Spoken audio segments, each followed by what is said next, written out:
incêndio no subterrâneo de uma cidade, fumaça tóxica brotando do chão.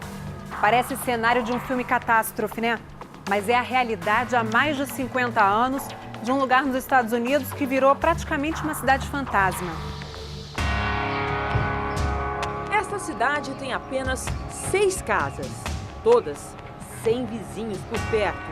As ruas desertas, algumas delas já tomadas pelo mato. Raramente um morador é visto por aqui e quando encontramos um, ele pede para não ser gravado. O prédio da prefeitura está com as portas fechadas e o carro de bombeiros trancado na garagem há anos. Ironicamente, o maior sinal de que este lugar é ou já foi uma cidade está aqui, o cemitério. Bem-vindos à Centralia, que só existe na placa da rodovia. 35 anos atrás, Centralia tinha cerca de 1.000 habitantes que levavam uma vida tranquila, pacata, típica de uma cidade pequena no interior dos Estados Unidos. Até que, de repente, andar pelas ruas ficou perigoso. Fendas como essa começaram a se abrir, trazendo muita fumaça. É que, por debaixo do solo, Centralia estava completamente em chamas. Essas imagens da época mostram a fumaça saindo dos buracos que se abriam no solo. Gases nocivos à saúde se misturaram ao ar da cidade. Eram 2 os perigos: os gases causarem doenças e o fogo fazer o solo desmoronar.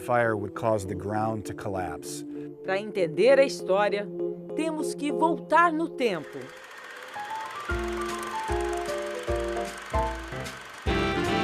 Centralia fica no leste da Pensilvânia e vivia da extração de carvão, mas já estava em decadência, com várias minas desativadas, quando um acidente selou o destino da cidade.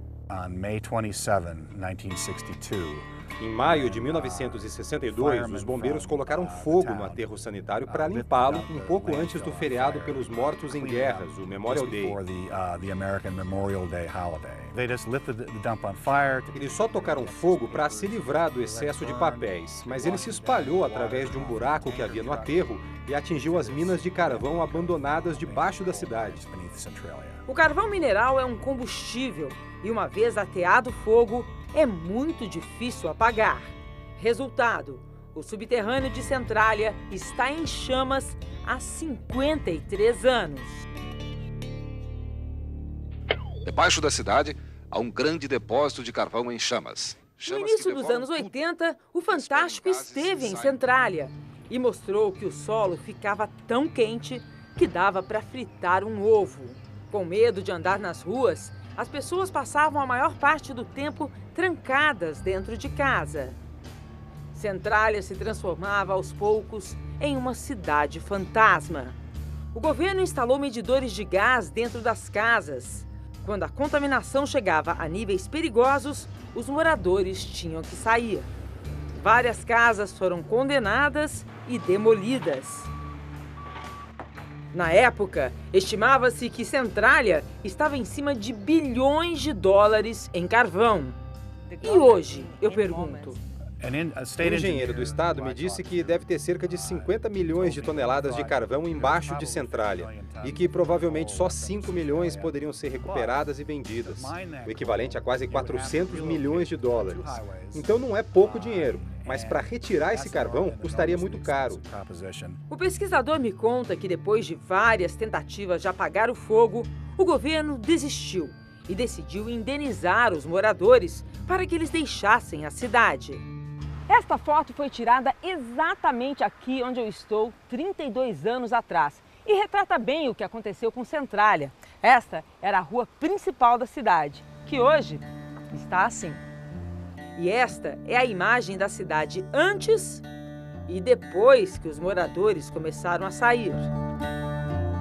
Muitos ainda voltam aqui para recordar, como este geólogo que anda pelo terreno onde antes era sua casa e diz que até hoje fica surpreso como tudo desapareceu tão rápido.